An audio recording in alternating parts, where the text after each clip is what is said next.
ఇక్కడ గొడవ పెద్దదైతే మా అమ్మ బయటకు వస్తుంది. తను వస్తే వాళ్ళ గురించి ఏం మాట్లాడదు, నాదే తప్పంటుంది. అందరి ముందు నువ్వు బ్యాడ్ అవ్వకూడదని నేను నీతో సారీ చెప్పించాను కీర్తి. కానీ ఇక్కడ జరిగిన అవమానాన్ని నా లైఫ్లో మర్చిపోలేను. అది మర్చిపోవాలంటే ఆ వేదకి అంతకంత అవమానం జరగాలి. వేదకి తగిన బుద్ధి చెప్పాలి. నిజంగా నువ్వు నన్ను ప్రేమించే మాట నిజమే అయితే నువ్వు ఈ పని చేసి తీరాలి. తప్పకుండా. ఆ కుటుంబాన్ని మా వాళ్ళ నుంచి ఎలా దూరం చెయ్యాలి, వాళ్ళని మా ఇంటి ముందు నుంచి ఎలా పంపించేయాలని వెయిట్ చేస్తున్నాను. అది ఖచ్చితంగా చేస్తాను. నీకు జరిగిన అవమానానికి వాళ్ళకి తగిన బుద్ధి చెప్తాను. ఇవన్నీ వదిలే, నువ్వు బయలుదేరు. Okay, bye. బాయ్.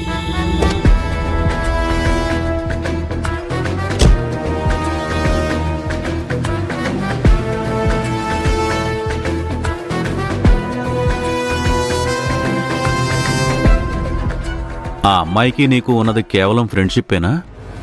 ఏ ఫ్రెండ్షిప్ చేయడం తప్ప? ఫ్రెండ్షిప్ చేయడం తప్పనడం లేదు.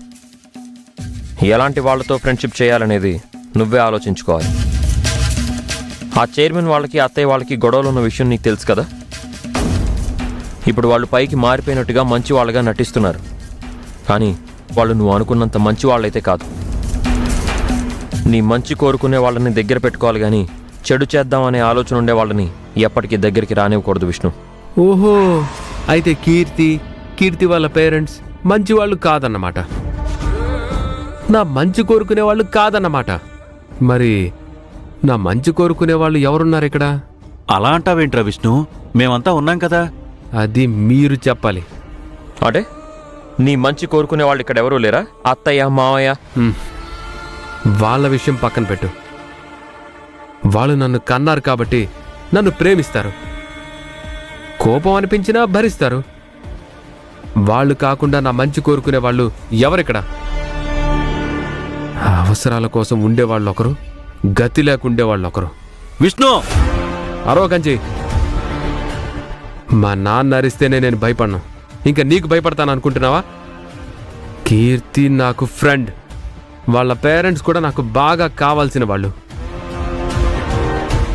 నాకు బాధ వస్తే వాళ్ళు ఓదార్చారు, కష్టం వచ్చిందంటే నాతో నిలబడ్డానికి సిద్ధంగా ఉన్నారు. ఏది మంచో ఏది చెడో అని తెలుసుకోలేనంత చిన్న పిల్లోడు కాదు. ఇంకెప్పుడు నాకు ఈ ఉచిత సలహాలు ఇవ్వకండి. విష్ణు,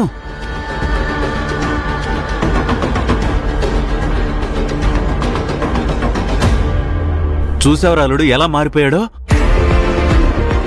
చూసేవాళ్ళుడు వాడేం మాట్లాడుతున్నాడో? వీడికి బాధ అనిపిస్తే వాళ్ళు కన్నీళ్లు తుడిచారంట, వీడికి కష్టం వస్తే వాళ్ళు ఆదుకుంటారంట. ఆ రోజు వాళ్ళ ఇంటి నుంచి వస్తున్నప్పుడే నీకు చెప్పాను, వీడి ప్రవర్తన ఏదో తేడాగా ఉంది అని. ఇప్పుడు చూస్తున్నావు కదా, అన్నయ్య వదిన మీదున్న కోపాన్ని తీర్చుకోవడం కోసం వీడిని పావుగా వాడుకుంటున్నారు. అనుమానమే లేదలుడు. మా నీ అనుమానమే నిజమైన విష్ణువుని అడ్డు పెట్టుకుని ఆ చైర్మన్ అత్తయ్య వాళ్ళని వెన్నుపోటు పొడవాలని చూసిన లోపలున్నది అన్నపూర్ణమ్మ కాదు మావా, భద్రకాళి. ఆవిడ్ని తట్టుకొని నిలబడ్డం ఈ బచ్చాగాళ్ళ వాళ్ళు కాదు.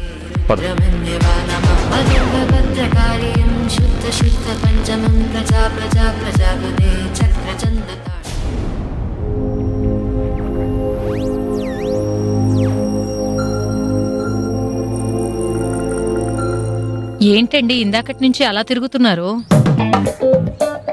తిన్నదరక్కేమో. అరక్క కాదత్తమ్మా, ఏం ఊసిపోక. ఉదయం నుంచి కిచెన్ లో ఓ గడి తిప్పి గొడి జగరి చేశానా? నువ్వొక్కడే పనిచేస్తున్నావా? ఇంట్లో అందరూ పనిచేస్తున్నారుగా. థ్యాంక్స్. ఇదిగో, లైఫ్ లో పని చేయడం ఒకటే కాదు, కాస్తంత కళాపాసం ఉండాలి, సరదా సంతోషం కూడా ఉండాలి.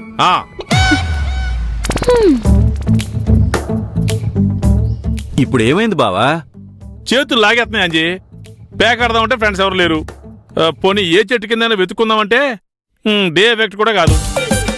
ఎంతసేపు ఆ దిక్కుమాలిన పేక గురించి తప్ప వేరే మాటేం ఉండదా మీ నోటి వెంట? ఇదిగో, తిట్టాలంటే నన్ను తిట్టు, అంతేగాని పేక ముక్కలు ఏమనుకో, కళ్ళు పోతాయి.